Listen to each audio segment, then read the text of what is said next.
El Centro Académico de la Memoria de Nuestra América presenta. Muy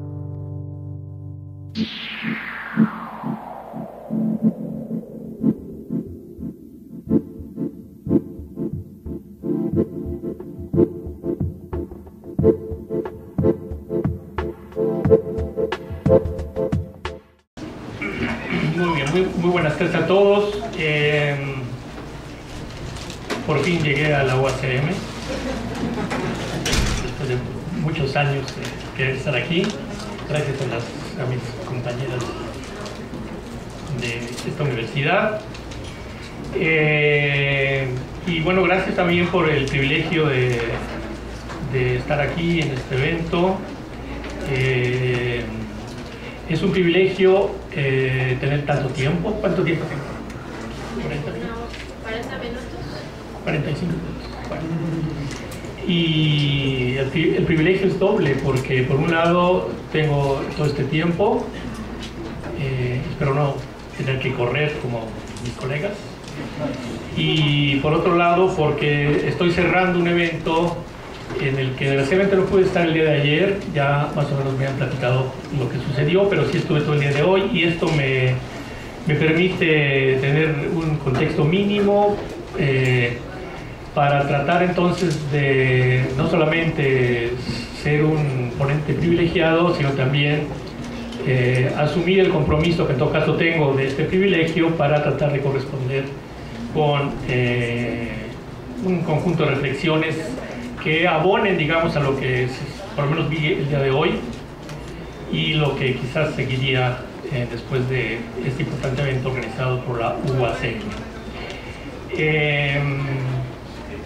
Y efectivamente voy a tratar de introducir elementos a la reflexión, información, conocimientos, síntesis, digamos, que articulen, digamos, esta conferencia con lo que se ha discutido en este congreso, en este evento, y especialmente con algunos de las preocupaciones y retos que han lanzado algunos colegas de manera un tanto desafiante, como lo dije en la mañana, y ya escuché más aquí. En la mañana tuvimos aquí más intentos de polémica, de debate, que creo que son muy sanos, ¿no? Prácticamente también debo decir que me ha sorprendido toda la mañana de hoy, digamos, no solamente, digamos, las aportaciones de cada uno de mis colegas que me han cedido, sino porque yo creo que se están tocando puntos muy importantes, no solamente, digamos, restringidos al tema de la ecología política y de lo que hemos visto, sino que va mucho más allá. Ahorita vamos a ir viendo un poco. Bueno, miren, dividí la charla en 4 partes. La primera, me voy a permitir, y dado la calidad del auditorio y de mis colegas y de los que están aquí, los investigadores estudiosos, me voy a permitir dedicar unos minutos a tratar de ver qué diablos es la ecología política, porque si es un evento de ecología política, ¿qué tanto estamos o no sintonizados? Entonces voy a introducir algunos elementos claros desde mi punto de vista de lo que considero que es ecología política, que por cierto es un tema que está cada vez más en boga. A nivel de América Latina tuvimos hace 2 años un evento muy importante en la Universidad General Sarmiento en Buenos Aires, que reunió a muchísima gente, pero también a buena parte de los que hemos estado involucrados en el tema desde hace 20, 30 años. Va a salir un libro de ahí que se llama La ecología política del sur, me parece. Está en prensa actualmente. Pero también la Flaxo, que es esta gran organización de científicos sociales de América Latina, tiene ya una sección de ecología política. Esto está muy en boga en términos académicos y no, digamos, en términos políticos, como se ha mostrado el día de hoy. Entonces esa va a ser la primera parte. En una segunda parte ya entraré concretamente al tema de conflictividad socioambiental en México. Voy a dar datos muy rápidos para tener un panorama. Y el tercer tema va a ser un poco la reflexión sobre estos movimientos, su significado en términos de organización y sobre todo su proyección, digamos, en términos no solamente de, digamos, la situación social y política del país, sino incluso del mundo, ¿no? Que, digamos, creo que está aportando elementos interesantísimos, no solamente para México, sino para América Latina y para el resto del mundo, porque, bueno, en fin, ya lo veremos.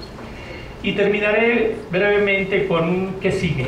¿No? ¿Qué sigue después de todo esto que estamos viendo? Bueno, entonces, ya está por ahí la primera. Bueno, ahí les puse mi correo electrónico, pero olvidé también decirles que tengo un blog que se llama La Ecología es Política. Ustedes ponen La Ecología es Política, Blogspot, y entran. Y también estoy en Twitter también con Ecología y Política, o sea, prácticamente estoy metido en esto. ¿Quién dijo? Alguien por ahí de mis colegas, entre más pasa el tiempo y luego ya me jubilé, cada vez creo menos en la academia, pero yo casi estoy cercano a eso, y por lo tanto sí estoy enfocando casi toda mi actividad hacia el tema de la ecología política, porque me parece que eso hoy en día es urgentísimo, todo el tema de la ecología política. Bueno, entonces están esos dos sitios más, y sobre todo lo del blog es porque voy a subir, me dan unas 48 horas para subir mi capítulo en el libro que viene en Argentina, que se llama Latinoamérica hierve, Ecología Política, Crisis, Civilización y Poder Social, y voy a comenzar leyendo 2 párrafos muy breves para abordar el tema primero, que es ¿qué diablos es la ecología política? Bien, 2 corrientes de avanzada, el pensamiento complejo y el pensamiento crítico, confluyen para dar lugar a una mirada científica a la altura de los complicados, yo diría complejos procesos del mundo globalizado. Esa nueva óptica logra resolver 2 magnas limitaciones del pensamiento contemporáneo. Por un lado, adopta un enfoque integrador, holístico o interdisciplinario, pues aborda de manera conjunta, no separa, los procesos naturales y los procesos sociales. Por el otro, trasciende la visión dominante de una tecnociencia al servicio del capital corporativo para adoptar una ciencia con conciencia ambiental y social que ya no busca solamente interpretar al mundo ni transformarlo, sino, para ser más preciso, emanciparlo. Aquí un poco me sintonizo con quien fue el rector de esta universidad, que es Enrique Dussel, y su filosofía de la liberación. Se trata, piensen ustedes, de la ecología política, una nueva área del conocimiento humano, cuya originalidad la convierte en un campo potencialmente poderoso en las luchas de la humanidad por salir del caos global cada vez más evidente al que le ha condenado la civilización moderna o industrial. ¿Pero qué proclama la ecología política? 3 tesis sencillas pero todopoderosas.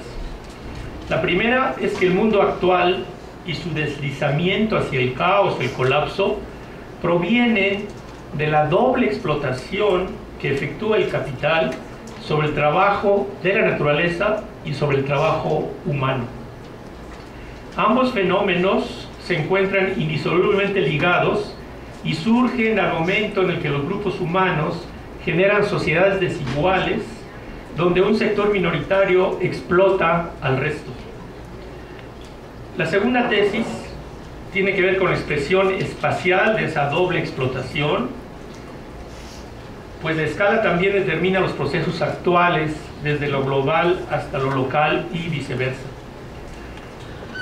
Por ejemplo, hoy es necesario adoptar la visión del sistema mundo de Wallerstein, pero agregándole la contradicción ecológica de escala global, cuya situación es estudiada por miles de científicos en colectivos internacionales. Aquí un poco respecto de la mañana, ¿no? Tratamos de conectar, digamos, ecología política trata de conectar pues toda la visión más, digamos, ahora sí que desde el marxismo y del sistema mundo con el tema de la contradicción ecológica. Se ha escrito mucho esto, pero bueno. La tesis tercera se deriva de las anteriores y establece que la sucesión de crisis de las últimas décadas en realidad responden a una crisis de civilización. Aquí sí yo marcaría la diferencia entre, digamos, la clásica disyunción o opción entre socialismo y capitalismo. Yo creo que la ecología política va mucho más allá y plantea el tema ya de la crisis de civilización, de la crisis de la civilización moderna. Yo creo que esto es un aporte nuevo, que lo comenzamos varios autores desde hace 20 años, más o menos, y que prácticamente cada vez es más y más presente, porque ya, digamos, supera el tema muchísimo más ideologizado de izquierda-derecha o de socialismo-capitalismo, porque al final, desde el punto de vista ecológico en sentido estricto, no hay diferencia entre lo que pasó en la Unión Soviética o lo que pasó en Cuba incluso, lo que pasa en Corea del Norte, lo que pasa en China, claro, con una sociedad muy rara, ¿no? Muy bizarra, pues lo que está pasando, ¿no? Pero al final, digamos, la contradicción ecológica no distingue entre socialismo y capitalismo. Son dos versiones, son las dos caras de una misma moneda, que al final es lo industrial.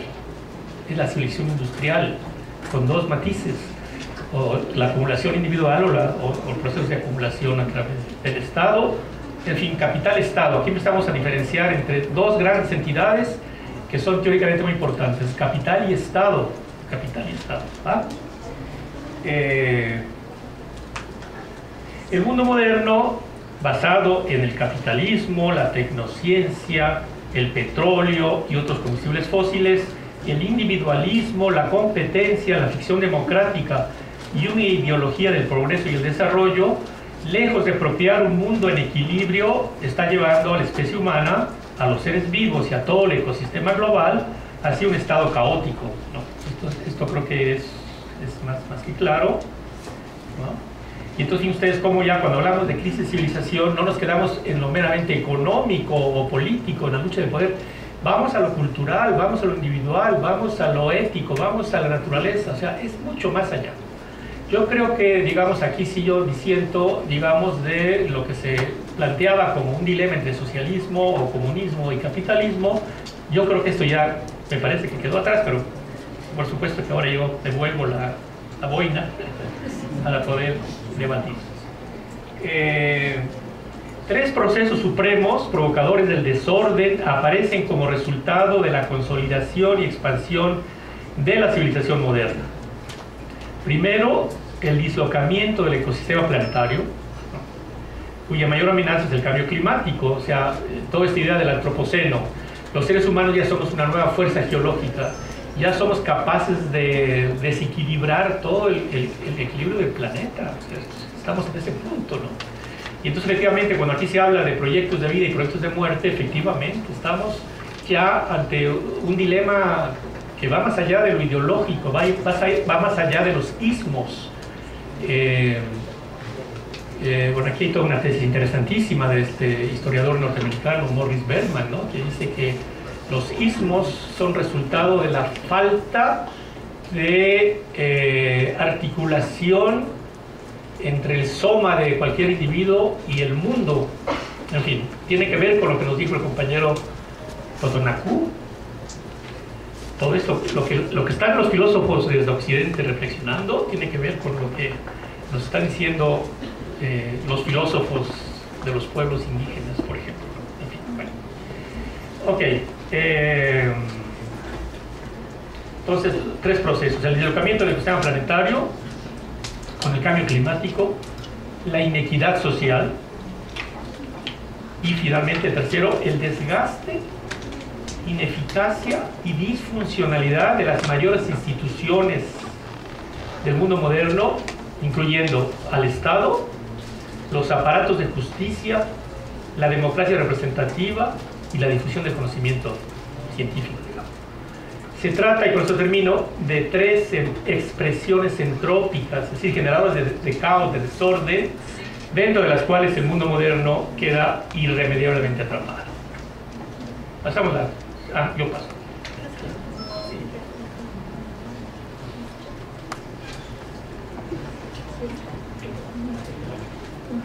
Entonces, fíjense ustedes, parecería que la ecología política es el río en el que confluyen dos corrientes fundamentales desde el punto de vista epistemológico, que es el pensamiento complejo y el pensamiento crítico. Porque hay otras áreas también actualmente que digamos que logran superar lo que nos está pidiendo la teoría de la complejidad, la ciencia de la complejidad, ¿no? Es decir, el conocimiento está fragmentado y necesitamos generar una ciencia integradora, una ciencia holística, es lo que nos piden desde Enrique Leff hasta el francés Enrique Morin, tantos, ¿no? La complejidad nos pide eso. Porque fíjense ustedes, la ciencia, cada vez más influenciada por la industria y sobre todo por las corporaciones, se ha dedicado a generar un aparato científico fragmentado, el conocimiento todo, y con especialistas y especialistas, cada vez más especialistas, cada vez más especializados. Entonces, esa es la primera demanda. La ecología política dice, no, hay que entender las relaciones de poder de lo social y con lo natural, ¿no? Y lo segundo, pues es el pensamiento crítico, ¿no? O sea, la ecología política como una área de una ciencia con conciencia emancipadora.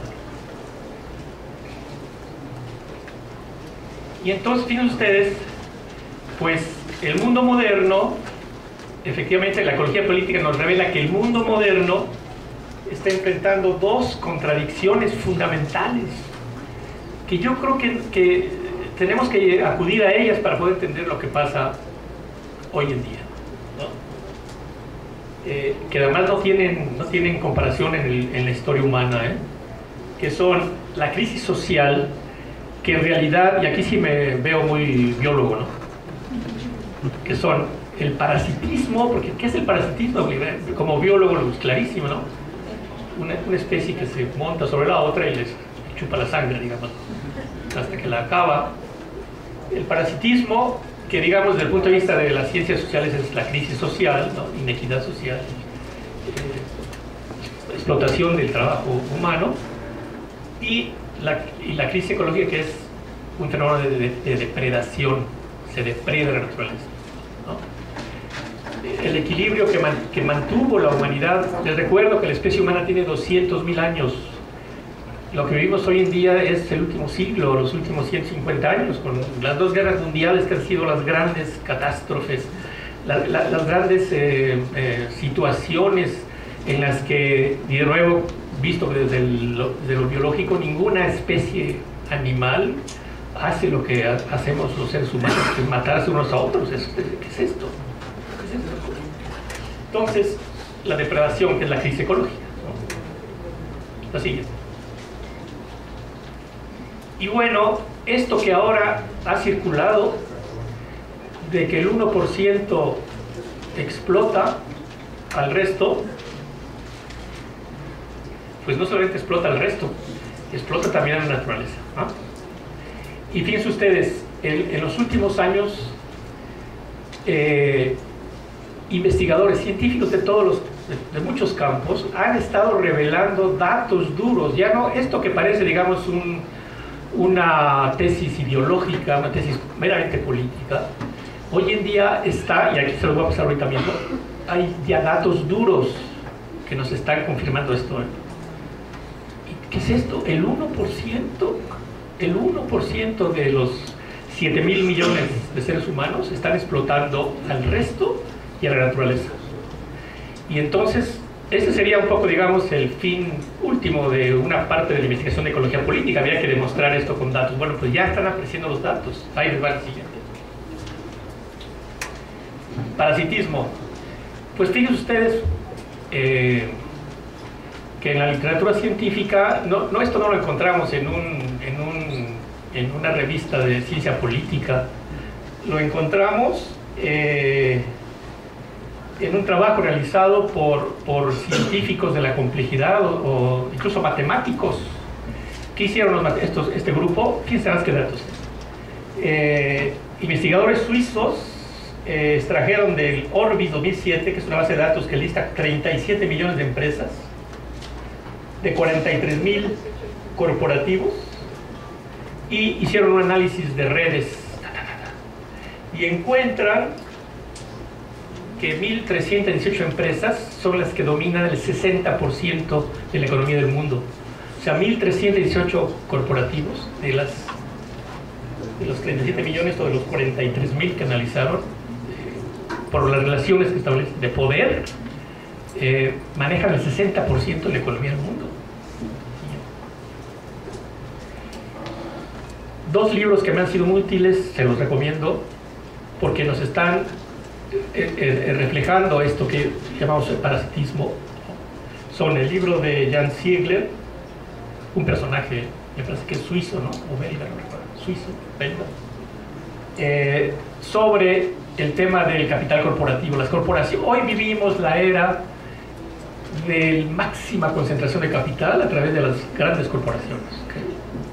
Y el otro, pues es este libro muy conocido de Joel Bakan, que además hizo este video, véanlo, está en internet, sobre el poder de las corporaciones. Y por ejemplo, yo ahí entendí muchas cosas. O sea, el capitalismo comenzó como una pequeña empresa de artesanos, luego empresas familiares pequeñas. Eso fue el capitalismo al principio. Luego aparecieron las sociedades anónimas, o sea, empezó a crecer la empresa, ¿no? Y ya estamos en la época de las empresas cada vez más grandes, y aunque ustedes están las fusiones y los monopolios, y ya llegamos a un nivel de gigantismo y claro, de un poderío impresionante, ¿no? Entonces, la ecología política es una mirada sin anestesia, porque nos está revelando la verdadera naturaleza del mundo de hoy. Y toda la propaganda y toda la información, desde lo que ustedes ven en la televisión, lo que nos dicen mientras estamos esperando al médico, mientras leemos las revistas que están a nuestro alcance, mientras vamos al baño y nos aparece un televisor frente al urinario, eso lo vi en Monterrey, ¿no? Todo está dirigido a anestesiar a los seres humanos y ocultar toda esta información. Por eso digo que la ecología política nos está develando la verdadera faz del mundo actual. Y espérenme que siguen los datos. La siguiente.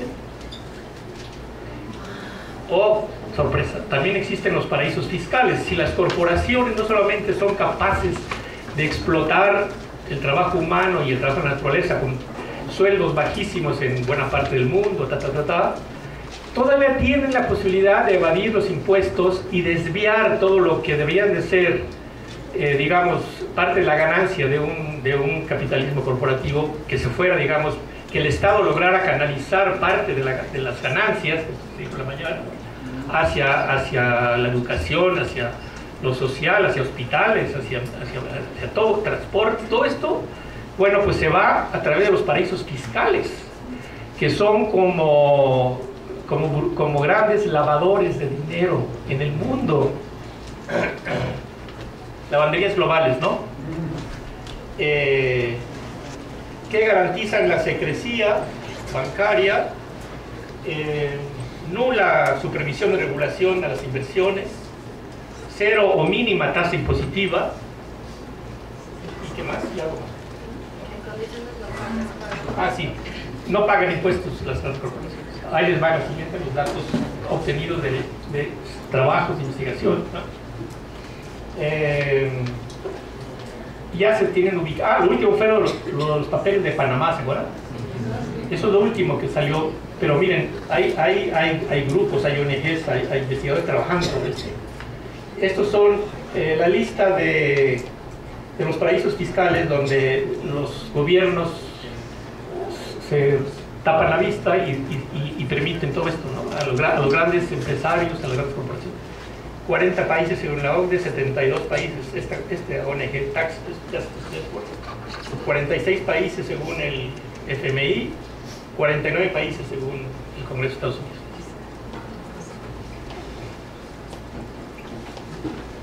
Entonces aquí estamos hablando de un acto totalmente irracional, pero inmoral, ¿no? Que los grandes ganadores del capitalismo actual se dan el lujo de salirse de los sujetos, digamos, establecidos por las políticas tributarias de cada país, y en fin, ahí está toda la cantidad de dinero que no se paga a los estados. Es impresionante, y que, digamos, se sale del control.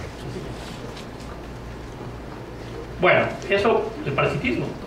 Pero el otro tema es la desigualdad, y aquí aparece este libro que ha sido tan importante del economista francés Thomas Piketty. Está publicado ya no sé cuántos idiomas, tirajes enormes, que demuestra con un análisis de datos duros, estadísticos, metidos a modelos de computadora, que demuestra que en el último siglo la desigualdad social no ha disminuido, ha aumentado la desigualdad social en el mundo. Utilizó estadísticas de los países. En fin, este libro ya se volvió un clásico, pero viene a confirmar desde el punto de vista científico que, otra vez, más allá de todo lo que nos hacen ver el progreso, la humanidad, el crecimiento, el mundo cada vez es más desigual, ¿vale? Todavía acaba de aparecer el reporte último de Oxfam. Desde 2015, el 1% más rico de la población mundial posee más riqueza que el resto del planeta. Actualmente 8 personas, es que pues, parece, veas que no, parecería que estamos en una obra de teatro del absurdo, ¿no? ¿Qué es esto? ¿Cómo puede la gente no saber esto? Yo digo no. A veces es un poco difícil la situación de los investigadores, que vemos todos estos datos y bueno, quisiéramos salir a gritarlo, ¿no?, a las calles, y que los vecinos se enteren de qué pasa esto. En fin, actualmente 8 personas, 8 hombres, poseen la misma riqueza que 3.600 millones de personas, ¿no? Vean ustedes. En los próximos 20 años, 500 personas legarán 2.1 millones de dólares a sus herederos, a sus herencias, una suma que supera el PIB de la India, un país con 1.300 millones. Los ingresos del 10% más pobre de la población mundial han aumentado menos de $3 al año entre 88 y 2011, mientras que los del 1% más ricos se han incrementado 182 veces, etcétera, etcétera. El director general de las corporaciones. Datos ahí duros, no es ideología, ¿eh? Eso del 1% no es ideología. Cuando yo lo leí por vez primera, dije, es una exageración, ¿no? El 1%. Pues ahí está. Y cortaste el reporte. ¿Eh? Y recortaste el reporte. Recorté el reporte. Bueno, no voy a entrar con detalle al tema de la depredación, porque esto ya está muy conocido, todos ustedes creo que saben muy bien de todo esto, pero el calentamiento global es digamos, la expresión máxima del proceso de depredación que ocurre a nivel local, por todos lados, ¿no? Deforestación, todo el tema de la producción de alimentos, los sistemas agroindustriales que calientan el planeta, ya lo sabemos todo esto, no voy a entrar, así que y bueno, que se expresa incendios forestales, los huracanes, la canícula en Europa, las sequías recientes, el deshielo de los, ya lo sabemos, la siguiente. Pero miren ustedes esto, otro dato más de otros investigadores. 90 empresas generan el 63% de los gases invernaderos. Estos son, o sea, cuando se habla de que, fíjense, el discurso es, digamos, en Río de Janeiro y ahora, ¿no?, los grandes eventos internacionales, es la humanidad acaba con el planeta, la humanidad destruye, ¿no? En realidad, ni siquiera son los países ricos, ¿eh? Aquí está. El 63% de los gases invernaderos que provocan el calentamiento vienen de 90 empresas. Es un trabajo de Richard Heath, ¿verdad? También analizó información y claro, aquí no solamente son las corporaciones privadas, también son las corporaciones petroleras estatales, incluyendo Pemex, incluyendo la rusa, incluyendo la venezolana, la de Rusia, la de Irán, la de Argelia. O sea, estos son, aquí están. Incluso en el comentario que hace alguien por ahí dicen, los gerentes o dueños de estas compañías podrían entrar en 2 combis. Entonces dicen, pues si los convencemos a ellos se cambia el cambio climático. Si logramos convencerlos, ¿no?, de que le paren, ¿no? Bueno, en fin. Bueno, entonces, conclusión de todo lo que acabo de presentar. la ecología política es una mirada sin anestesia, efectivamente tiene que entrar en relaciones de poder y se tiene que reconocer, y este es el contexto de los trabajos de ecología política, que cualquier cosa que analicemos en todos los niveles tendremos que tener como marco estos dos fenómenos, que son el fenómeno del parasitismo, que es la explotación del trabajo humano, por un lado, o sea, se está explotando el trabajo humano, y por otro lado, el fenómeno de depredación, que es la explotación del trabajo de la naturaleza. Desde el punto de vista ecológico, esto se puede explicar muy sencillamente cuando utilizamos el modelo del metabolismo social, que por cierto, tenemos un par de libros en español y en inglés de Social Metabolism, publicado por Springer, en la que mi colega González de Molina y yo, que él es un historiador español, proponemos toda una teoría socioecológica del cambio histórico, y en el cual sí retomamos a Marx, porque, ojo, el concepto de metabolismo social lo inventó Marx, proviene, fíjense interesante, proviene de su lectura de los naturalistas, es decir, de los ecólogos del siglo XIX, incluyendo a Darwin, y según una carta que le dedica Marx a su esposa Jenny, le dice: te amo tanto como el metabolismo social. Porque hubo por ahí unos conflictos intermaritales. Los que han leído la biografía de Marx saben a qué me refiero, no lo voy a decir. Ok. Entonces, fíjense ustedes, el concepto de metabolismo social viene en realidad, es el término que utiliza un naturalista muy importante, que era, digamos, como el ecólogo más famoso europeo en aquella época, mitad del siglo XIX, que es Moleschott, un holandés, Moleschott. Y entonces, en esto lo hemos examinado Martínez Salier, John Foster Bellamy, que se refirió en la mañana a nuestro compañero de Canadá, John Foster Bellamy, aunque John Foster Bellamy creo que trata de meter la realidad al marxismo y no al revés, pero bueno. Y entonces está el concepto de metabolismo social, ¿no?, que nos permite explicar en buena medida estos dos fenómenos de explotación. Ahora, termino con lo siguiente. En el mundo de ilusión que nos han creado, nos han adornado, nos han dado edulcorantes, nos han dado caramelos para que no nos demos cuenta de lo que está pasando en el mundo actual, estas dos formas de explotación, y sobre todo para hacernos creer que vivimos el mejor de los mundos posibles, porque efectivamente la humanidad vive una edad pletórica de innovación tecnológica y de comodidades y de confort, y efectivamente no podemos negarnos a todo el avance tecnológico, pero en términos de relaciones sociales y de relaciones con la naturaleza estamos en el peor momento. Y lo más preocupante, y qué bueno que aquí hay un auditorio básicamente joven, 2050, dentro de 33 años, se van a dar 4 o 5 procesos que son muy preocupantes. No voy a entrar, es el tema, estoy trabajando en un libro sobre esto, pero no va a ser el tema de hoy. Bueno.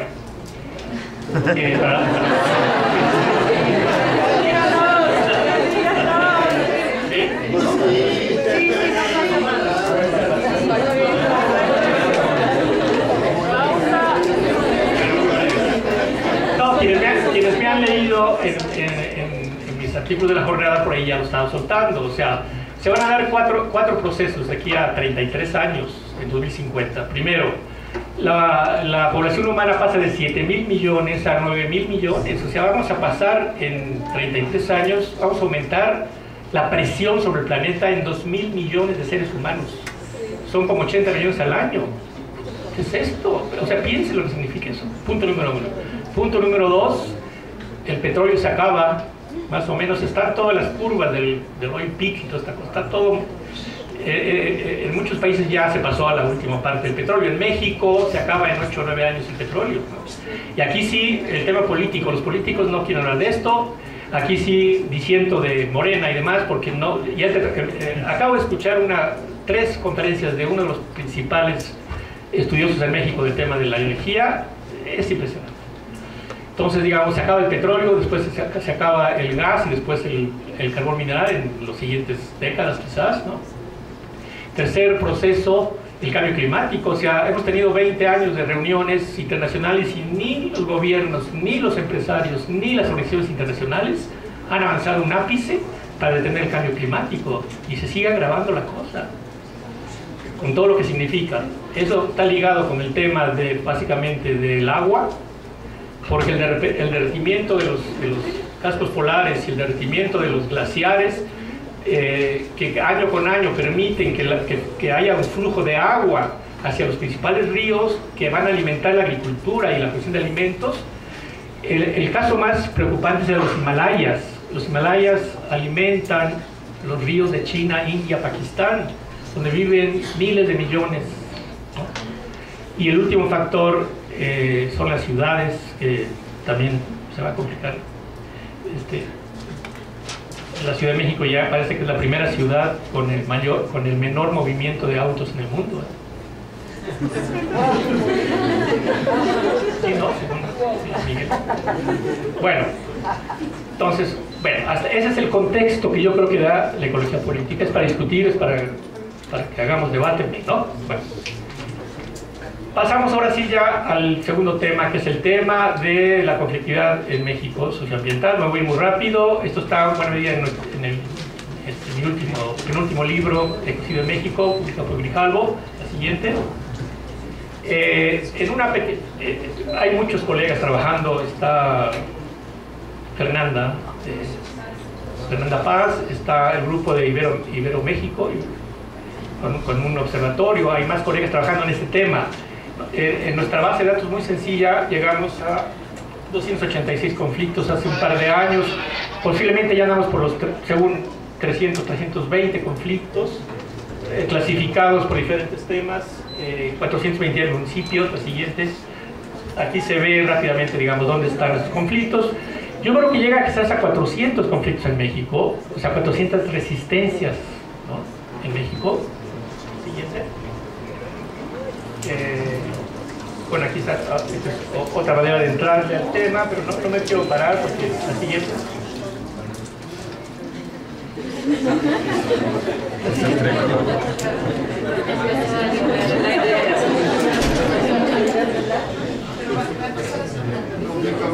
Es cambio climático.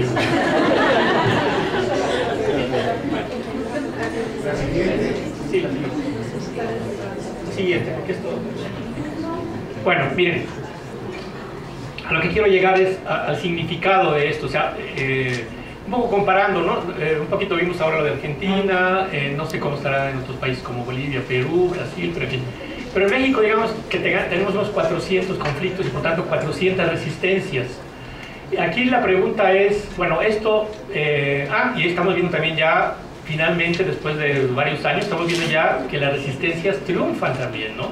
Los casos a través de lo legal, se han detenido presas, el tema de los transgénicos, ya vamos para los 3 años, o ya pasamos 3 años de detener a Monsanto y DuPont y demás con el maíz transgénico. Se paró con la soya transgénica en Yucatán. Se está ganando ya en una combinación efectivamente de movimiento social con procesos legales, ¿no? Interesante lo del compañero de Sierra Norte. ¿Dónde está? Acá está. De CESDER, etcétera, porque efectivamente, ¿saben cómo estamos ganando lo de la no entrada del maíz transgénico a través de derecho humano a una sociedad, a un ambiente sano? Esto ha sido el argumento, no otros argumentos. Interesante. Los derechos humanos que están garantizados en la Constitución, ¿no es cierto? Entonces por ahí hay una línea interesante para seguir avanzando en términos legales. Bueno, pero la pregunta es, ¿y todo esto hacia dónde nos va a llevar? Entonces aquí hago un recuento rapidísimo de los principales resistencias: lo de Tehuantepec, Xochicuautla, Atenco, lo de Morelos, etcétera. La siguiente. Sierra Norte, Puebla, que ya no son 102 comunidades organizadas, son 232 según mi último dato. Ahorita voy a regresar al caso de Sierra Norte, Puebla. La siguiente. Y bueno, esto va a una velocidad que yo me siento desbordado, ¿no? Aparecen todo el tiempo resistencias nuevas, todo el tiempo están apareciendo resistencias nuevas. Esto va a ser el fin de semana, ¿no? Allá en la Huasteca y en Totonacapa, la siguiente. A veces se organizan más allá de los estados, como es el tema del gasoducto, que va a pasar por la zona del Popocatépetl, ¿no? Allí es ya un movimiento de Morelos, Tlaxcala y Puebla, la siguiente. Y bueno, recientemente lo de la COPUD en Oaxaca, que no sabía yo, 16 comunidades, la siguiente en Oaxaca, en defensa del agua, la siguiente. Lo que se ganó en Yucatán, las comunidades mayas en defensa de la miel, que se contamina por la soya transgénica, se ganó también ya, a tal punto que el gobierno del estado de Yucatán decretó no a los transgénicos, y hay ya todo un proyecto de agroecología del estado. Se están ganando las cosas. Siguiente. Esto de Chiapas el año pasado, al final, cierre. Es otro evento más. El tema de la Iglesia Católica con el Papa y con la encíclica. Levanten la mano los que han leído la encíclica verde. Uy, es como el 10-15%. Por favor, lean la encíclica. Es un documento de ecología política. Avanzadísimo, porque está a la mano ahí de Leonardo Boff, el gran teólogo brasileño. Yo estuve publicando varias cosas, y en México y América Latina se está moviendo mucho también a través de la teología de la liberación, que ya se convirtió en una teología de la liberación social y ecológica. Oh sorpresa, hoy ya es pecado destruir la naturaleza. Se le puede pedir a los empresarios que, si son católicos, que se van a ir al infierno si no. Luego donan, claro. Sí, sabemos. Y bueno, yo me frustré mucho cuando llegó el Papa a México, porque pensé que iba a ser mucho más legítimo, pero bueno, coqueteó ahí con los poderes de manera un poco honesta. Y miren lo que pasó en Chiapas. 12 días de peregrinación en defensa de la vida y el territorio, con todas estas parroquias. Y eso ha pasado también en Oaxaca, que en Jalisco hay un movimiento de un municipio interesantísimo. Los sacerdotes de allá de Coahuila están en defensa de las comunidades. Por todos lados, no perdamos de vista el papel de la Iglesia Católica, ya que abrazando las tesis de la encíclica, por favor, muy importante. Bueno, la siguiente. Y bueno, la pregunta es, estas resistencias, ¿qué tanto están? ¿A qué escala están? Y entonces en México solamente tenemos, que yo conozca, 2 experiencias de escala nacional, que es la Asamblea de Efectos Ambientales, que digamos que aparece y desaparece, pero que llegó a reunir más de 100 organizaciones, y bueno, hemos estado participando, etcétera, etcétera. Y la segunda fue lo del año pasado, que es la siguiente, lo de la campaña en defensa del Madre Tierra, ¿no? Que digamos ha sido también muy importante, porque hubo una regionalización, es un intento de conectar, ¿no?, las resistencias locales, municipales, microregionales, ya con regiones grandes o con estados, y al final con una unión nacional. Esto está allí, pero no acaba de cuajar, digamos, ¿no? La siguiente. Bueno, aquí está un poco el tema de las escalas de la organización. La siguiente. Y bueno, aquí ya entramos al tema de cómo se debe organizar esto o no. Y de nuevo aquí aparece el tema de las redes. O sea, las redes, yo creo que hay una diferencia abismal, digamos, son 2 formas opuestas. El tema de las redes contra el tema de los partidos, y aquí también entra el tema de reflexionar sobre movimientos sociales contra partidos políticos. Como dije en el texto que leí, las instituciones están en crisis de la modernidad, incluyendo los partidos políticos, como sabemos, en general, digamos, y el tema incluso del Estado. Es decir, si estamos en una crisis de civilización, necesitamos una transformación civilizatoria, necesitamos reformular todo, repensar todo.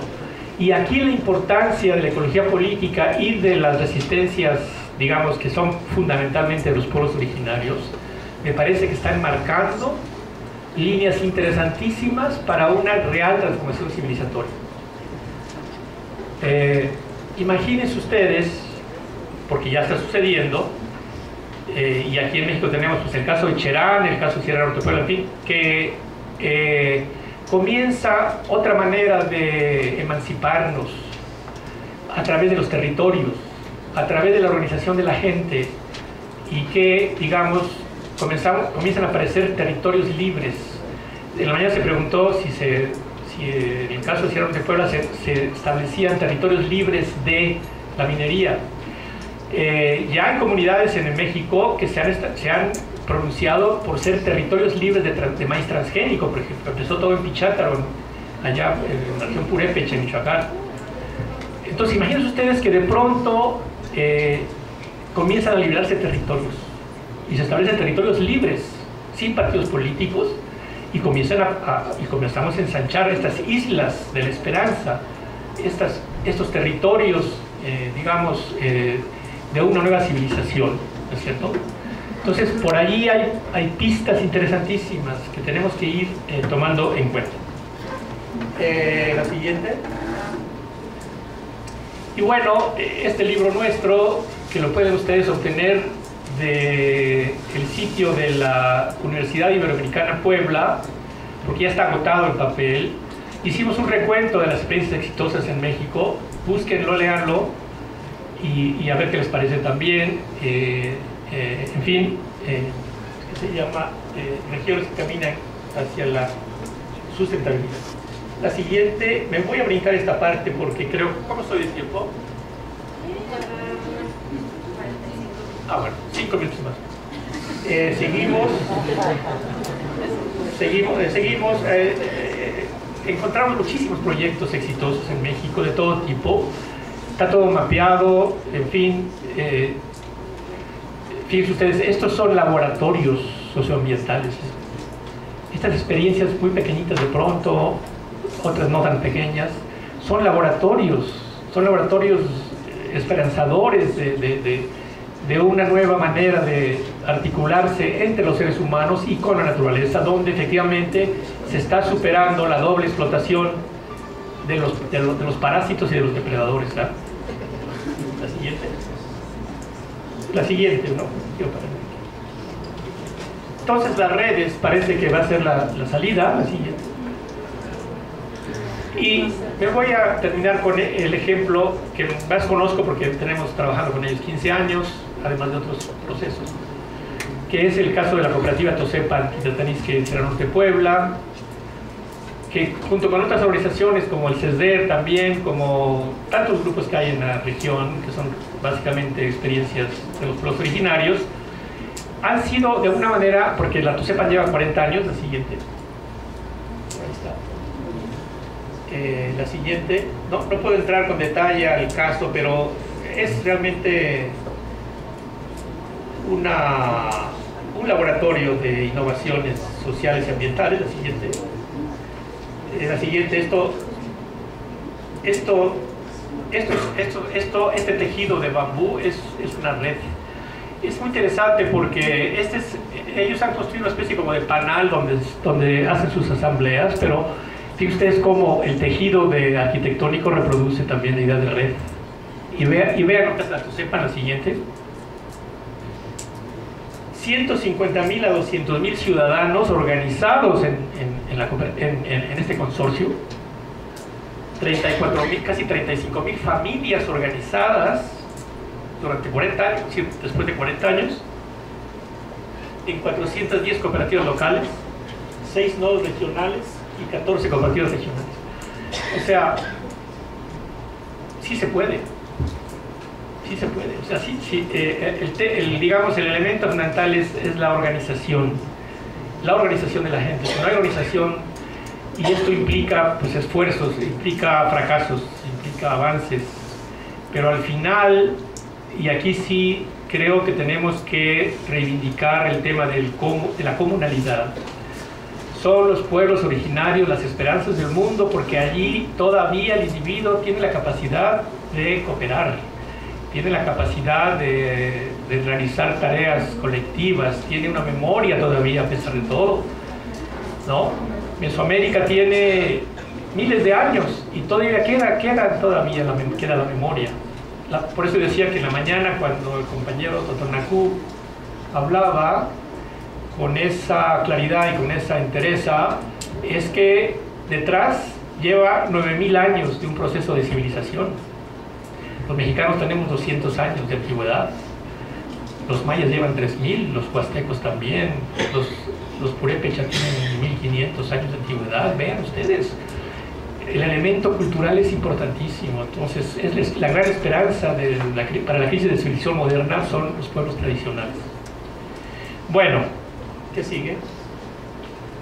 Esto ya nos lo brincamos. Seguimos, creo.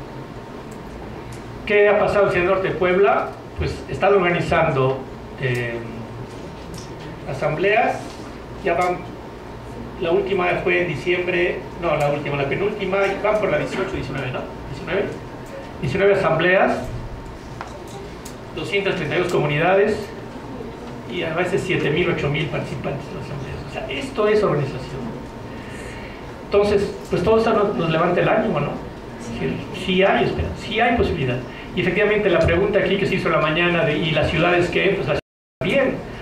Hay que trasladar la idea de territorio a las ciudades. Y los territorios aquí, ¿qué son? Pues son los multifamiliares, son los edificios, son los barrios, son las colonias que hay que recuperar. Hay que tomar el control social de los espacios, de los territorios, en este caso urbanos, ¿no es cierto? Claro, en la ciudad ya es otra cosa, porque yo mi recuerdo personal y familiar es que cuando vivíamos en la Ciudad de México, en la Ciudad de México, en los edificios en los que vivíamos, todo el tiempo había conflictos entre los vecinos, nos peleábamos, nos querían robar en la cochera y en fin, es parte de un aprendizaje también, ¿no? Bueno, y termino con lo siguiente, la siguiente creo que ya no hay. Pues al final es poder social, es empoderamiento de la sociedad, lo que procede. Y quiero terminar con algo que digamos que no podemos perder de vista, y es que en México se nos viene el proceso político, electoral, que es otra cosa, ¿no? Y en la mañana, se me acaba de venir a la cabeza esto, pero fíjense ustedes, yo creo que quizás una manera de cohesionar todas estas resistencias, o sea, de amarrarlas, quizás puede ser aprovechando el momento electoral del 2018, creando una gran plataforma que exija a los candidatos a ser presidentes de este país, que exija una serie de puntos, desde abolición, leyes, digamos, que dictaminen leyes en contra de la minería, que dictaminen leyes en contra del fracking, que se respeten los derechos colectivos, que se respeten los territorios, qué sé yo. Quizás podría ser, y lo dejo para que discutamos, ¿no?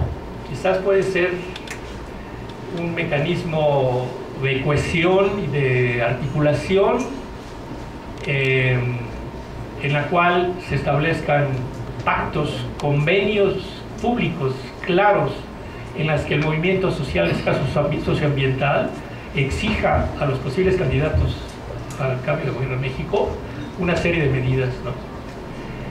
No sé incluso si quizás hasta exigir presidencias municipales, qué sé yo, dependería de cada contexto, pero quizás puede ser interesante para poder ver, digamos, lo que se exige. Bueno, yo espero que con esto abone un poco al debate y la discusión, que ha estado muy florida y bueno, vamos a ver cómo me va después de que haya presentado esto. Muchas gracias.